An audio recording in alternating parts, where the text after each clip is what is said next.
Module 5, incarne l'homme que tu veux être. L'idée de ce module, c'est d'ancrer ta confiance et de construire durablement ton identité masculine. J'adore l'exercice que je vais te proposer dans ce module. Pour moi, c'est hyper important de toujours travailler conjointement avec le petit gars intérieur, de pouvoir nourrir ses besoins, le sécuriser s'il en a besoin, d'aller le voir quand il y a quelque chose qui va pas, qui souffre à l'intérieur, et en même temps de travailler avec sa version future, avec l'homme qu'on a envie de devenir. Quand tu travailles conjointement avec passé et futur, il y a quelque chose qui s'aligne dans ton présent. C'est comme si tu reposais sur deux piliers solides. C'est important de déterminer l'homme qu'on a envie d'être pour se donner une direction claire. Si tu sais pas où tu vas jamais y aller. Je te pose la question, est-ce que tu t'es déjà demandé l'homme que tu as envie d'être? Très souvent, on est coincé dans le passé en fait, parce que oui, le passé, il a été douloureux, il y a des blessures, etc. Mais on oublie de se projeter dans le futur et de se demander, mais qui j'ai envie de devenir? Qu'est-ce que j'ai envie que les gens disent à mon enterrement? Quel homme j'ai envie d'être dans la vie de tous les jours? Quel homme j'ai envie d'être en relation? Quelle valeur j'ai envie d'avoir? Qui j'ai envie d'être tout simplement. Et ça va pas être de créer un personnage fantasmé qui ressemble au mec cis que tu kiffes sur les réseaux sociaux. Non, notre référentiel, ça va pas être l'extérieur, ça va être l'intérieur. On construit pas un futur homme idéalisé, hyper inaccessible, très très loin de nous. Déterminer l'homme qu'on a envie d'être, ça va être basé sur notre identité, l'identité qu'on a déjà. Si à la fin de ce module et de l'exercice que je vais te donner, l'homme que tu as décrit sur le papier, il est très loin de toi, il te ressemble pas du tout, c'est que tu as créé un fantasme de toi, quoi. Ton futur toi, l'homme que tu as envie d'être dans le futur, dans 10 ans, dans 15 ans, c'est toi en version plus confiant. C'est l'homme, quoi, plus le petit garçon blessé. Moi, c'est quelque chose que j'adore faire ça. Ça, c'est au quotidien, c'est un drive pour moi, l'homme que j'ai envie d'être. Tout le temps, je me pose la question, dans cette situation, que ferait l'homme que j'ai envie d'être? Que ferait l'homme que je me sens être? C'est hyper aidant. Alors ça veut pas dire qu'à chaque fois j'y arrive. Il y a plein de fois où encore mon petit gars intérieur il vient crier à la porte et du coup créer des situations qu'il faut gérer derrière. Encore une fois, l'idée c'est pas d'être parfait, c'est de se donner une direction. Pour moi, par exemple, c'est hyper important d'être un homme qui sait communiquer. Qu'est-ce que j'entends par là? Savoir communiquer, c'est être en capacité d'écouter l'autre, de lui laisser l'espace de s'exprimer, tout en étant en capacité d'accueillir ce qu'il te dit, d'accueillir ses émotions, de lui offrir cet espace safe. Et en même temps, c'est être capable de poser des mots sur ce qu'on ressent et de pouvoir les exprimer de façon calme. Ça, pour moi, c'est bien communiquer. Et pour moi, être un homme qui communique bien, c'est hyper important. Et pourquoi c'est important pour moi? Moi, je pars d'une base où quand j'avais 18 ans, je jetais des tables au lycée. J'avais une telle colère à l'intérieur de moi que cette colère, elle m'envahissait à tel point que je cassais des choses constamment, que je me suis même cassé l'os de la main en frappant dans un mur. Et toute cette colère-là accumulée en lien à ma dysphorie, hein, tu t'en doutes, toute cette colère-là que j'ai accumulée, ça a fait que je me suis retrouvé très souvent dans des situations où je perdais mon calme, dans des situations où la communication était chaotique, rompue, et que ça me poussait toujours plus loin dans mes retranchements, dans mes blessures, dans le petit enfant là, le petit qui était en colère, c'est l'enfant en moi qui était en colère. Ça me poussait toujours plus là-dedans, et bien sûr qu'il a fallu que je fasse un énorme travail de guérison dans un premier temps. J'ai tellement vu dans ma vie à quel point ça pose problème quand on n'est pas capable d'entendre l'autre, de ne pas surréagir à ce que l'autre il va dire. Ça pose tellement de problèmes dans les relations amoureuses, relations quelles qu'elles soient.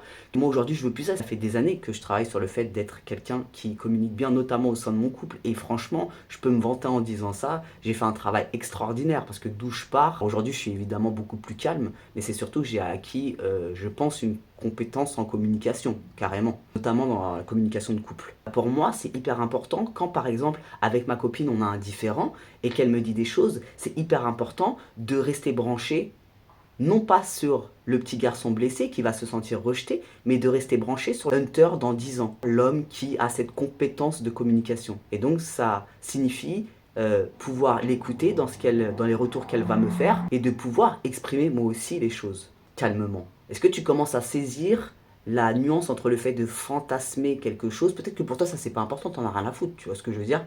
Mais dans mon histoire, moi, le fait d'être un homme qui communique bien, c'est important. Donc c'est ça qu'on va aller chercher aussi pour toi. Pour cet exercice, tu vas prendre un papier, un stylo, tu te mets au calme et surtout ne suranalyse pas le truc, ne surréfléchis pas le truc. Réponds de façon plutôt spontanée aux questions. Il y a 10 questions en tout. Numéro 1, dans quelle situation dans ta vie ou dans le passé tu t'es senti le plus toi-même en tant qu'homme? Genre en mode tu te sens homme, pas petit garçon. Tu te sens homme et voilà, ça c'est pas remis en question. Peut-être que c'est quand tu es en couple, peut-être que c'est quand tu es au travail, peut-être que c'est quand tu conduis, peut-être que c'est quand tu es avec ton petit frère ou ta petite sœur, peu importe. Dans quelle situation dans ta vie tu te sens homme? Donc déjà ça, tu vas décrire ça. Peut-être que là, tu vas me dire, bah Hunter, moi je me sens jamais homme, c'est ça mon problème. Si c'est le cas, bah je t'invite à reprendre tout le programme, à bien appliquer tous les exercices et au sortir du programme, t'inquiète pas qu'il y aura des situations où tu te sentiras plus homme. Numéro 2, quand tu te sens bien dans ta peau, comment tu te comportes naturellement? Qui es-tu quand tu te sens bien dans ta peau? Numéro 3, qu'est-ce qui en toi t'aimerais changer, mûrir, évoluer? Pour répondre à cette question, je t'invite vraiment à revenir sur ton passé et à mettre en lumière les situations dans lesquelles où tu sais que des comportements que tu as pu avoir ont été toxiques, ont foutu le bordel, peut-être en relation, peut-être ailleurs, peu importe, mais où tu as pu avoir des comportements toxiques. Alors, il ne s'agit pas de juger, on a tous parfois des comportements toxiques, mais simplement de mettre ça en lumière et de te dire, ah bah là, du coup, j'aimerais pouvoir évoluer. Moi, dans mon cas, je vais te redonner cet exemple tout le long pour que tu comprennes bien.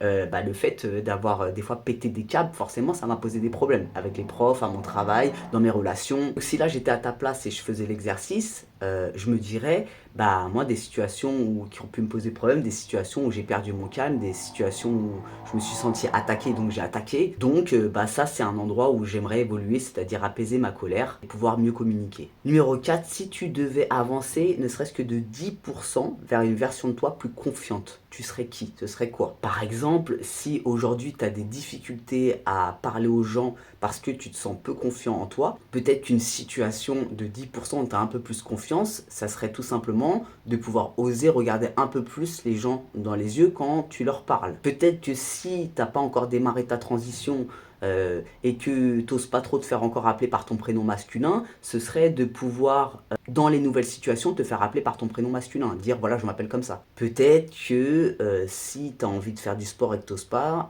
une situation dans laquelle tu fais 10%, tu as plus confiance en toi, c'est juste d'aller faire du vélo en salle. Numéro 5, quelles sont les qualités masculines que tu admires et que tu sens déjà être en toi?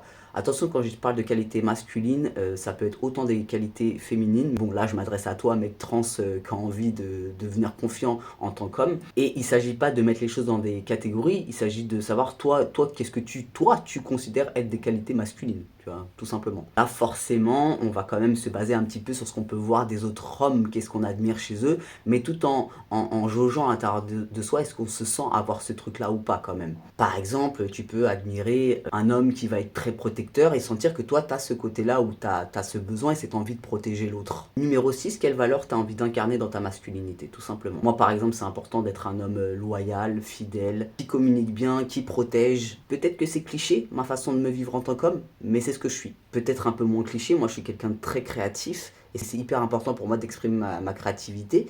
Je le fais beaucoup via les réseaux sur mes comptes un petit peu plus perso où je documente ma vie et je fais des vlogs. Pour moi, c'est important d'être un homme qui ose exprimer sa créativité pleinement, sans avoir peur du regard des autres. Parce qu'avant, dans mon passé, je me suis énormément bridé parce que j'avais toujours peur de ce que les autres pourraient dire de ma créativité. Aujourd'hui, alors là, autant te dire que j'en ai plus rien à foutre et que je crée ce que je veux, quoi.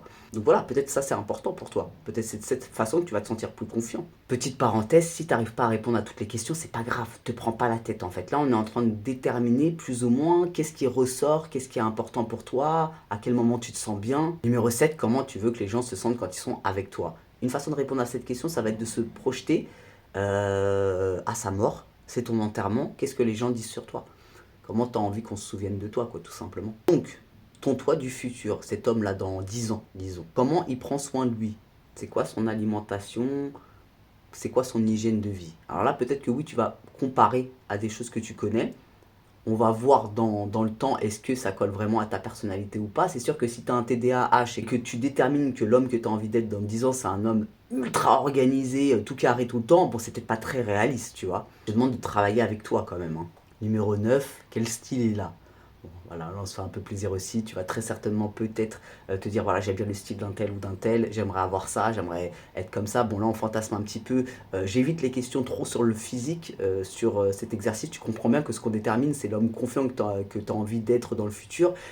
C'est l'homme confiant qui sommeille en toi, c'est pas un truc superficiel. Mais quand même, c'est important parce que Parfois, le manque de confiance fait qu'on n'ose pas assumer son style et porter les vêtements qu'on aimerait porter ou avoir la coupe de cheveux qu'on aimerait avoir. Donc peut-être que toi, tu as envie de te faire une teinture blonde et que tu n'oses pas le faire. Bah, peut-être que ton futur toi, lui, il ose le faire, quoi, parce qu'il a confiance en lui, donc il va se faire sa teinture blonde, quoi. Et dernière question, quelle mauvaise habitude tu as aujourd'hui et que tu aimerais que l'homme que tu vas devenir dans 10 ans n'ait pas? Exemple tout court, hein, si par exemple tu fumes et t'aimerais, voilà, quand tu te projettes dans le futur, t'as pas envie d'être un homme qui fume. Ou alors tu joues aux jeux vidéo toute la journée et quand tu te projettes dans le futur, t'as pas envie d'être un mari, par exemple. Si tu projettes un jour d'avoir une femme ou un mari, euh, t'as peut-être pas envie d'être cet homme qui joue aux jeux vidéo tout le temps. Voilà. Donc là, on a fait un espèce de portrait robot. Tu peux revenir sur les questions un petit peu quand tu veux. Là, j'ai essayé simplement de te connecter à des choses qui ont de l'importance pour toi, tu vois. À partir de ça, ce que tu vas faire, c'est que tu vas tout simplement décrire l'homme que tu as envie d'être. Tu as un petit paragraphe. Encore une fois, te prends pas la tête, il n'y a personne qui va te noter. Personne va lire ton texte. Hein, voilà, c'est vas-y tranquille. Tu décris. Donc, moi, dans 10 ans, donc peut-être, moi j'ai 38 ans, donc Hunter a 48 ans. Il est capable de rester calme dans des situations sous tension. Le sport fait partie de son hygiène de vie, etc. Tu peux décrire ta relation à ta copine ou ton copain, ou alors si t'en as pas, à une potentielle future relation au travail, comment tu te comportes, qui tu es. Une fois que tu as décrit tout ça, je veux simplement que tu prennes du recul et que tu sois très honnête avec toi-même. Mais alors, quand je dis très honnête, c'est dans les deux sens. Si ce qui est décrit là, ça te semble hyper éloigné de toi, tu te reconnais pas du tout dans le portrait, peut-être que tu as fantasmé quelque chose et que tu n'es pas au bon endroit, il va falloir que tu te reconnectes davantage à toi et à ce que tu vis dans ta vie.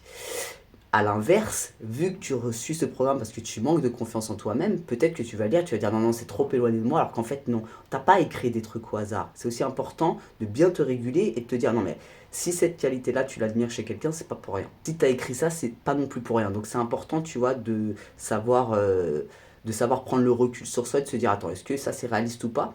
Maintenant, ceci étant dit, si c'est pas réaliste, c'est pas grave. Ça va quand même être une direction pour toi et en chemin, tu vas te trouver. D'ailleurs, comment on va faire pour incarner? Ça va être la dernière partie de cet exercice. Pour pouvoir devenir l'homme que tu as envie d'être, bah, ça passe parfois par le fait, c'est la partie drôle de cet exercice, ça passe par le fait de jouer à cet homme-là, de voir comment tu te sens. Donc, ce que je veux, c'est que pendant la prochaine semaine, déjà fais-le dès demain matin, une fois que tu as décrit tout ça, tu sais, voilà, tu as ta direction, tu sais l'homme que tu as envie d'être. Demain matin, tu te lèves et imagine que tu es cet homme-là déjà. Donc j'espère bien que dans cet homme-là, tu as dit que tu voulais être un homme confiant, hein, qui assume qui il est, quand même c'est important. Si tu l'as pas mis, tu le rajoutes. Et à partir de demain, lève-toi et imagine que tu es déjà cet homme-là. Et vois comment tu te sens avec ça. Alors peut-être il y a des trucs, ça va pas résonner, ça va te paraître un peu trop loin de toi et difficile, mais il y a peut-être d'autres trucs dans lesquels tu vas te sentir à l'aise quand juste tu vas t'autoriser à l'être. Tu vois, c'est une question d'autorisation. Souvent, on est bloqué, on se dit non, mais je suis pas comme ça, je suis pas comme ça. Mais en fait, juste autorise-toi à être comme ça. Encore une fois, je te dis, moi, ça me donne une direction constante, tu vois. Alors, c'est pas tout le temps que je suis en train de penser à ça, en mode, attends, qu'est-ce que je ferais si j'étais Hunter confiant dans 10 ans? Mais dans des situations un petit peu difficiles, c'est vachement aidant, à la fois d'aller voir l'enfant intérieur et à la fois de se référer au pilier, à l'homme que j'ai envie d'être dans 10 ans. Donc voilà, pendant la prochaine semaine, mais pour commencer, pendant les 24 prochaines heures, agis comme l'homme que tu as envie d'être, tout simplement. Même si ça te paraît paradoxal de passer par du jeu pour te trouver, mais ça peut être une porte d'accès à toi, le fait de jouer. Pas jouer à être quelqu'un d'autre, jouer à être l'homme que tu as envie d'être. Si tu as envie de me partager ton expérience, n'hésite surtout pas à venir me le faire sur Instagram. Hein. Moi, je serais vachement content de pouvoir savoir comment tu vis cet exercice-là et de répondre à tes questions si tu en as. Je te laisse avec la dernière vidéo, le mot de la fin, pour clore ce programme.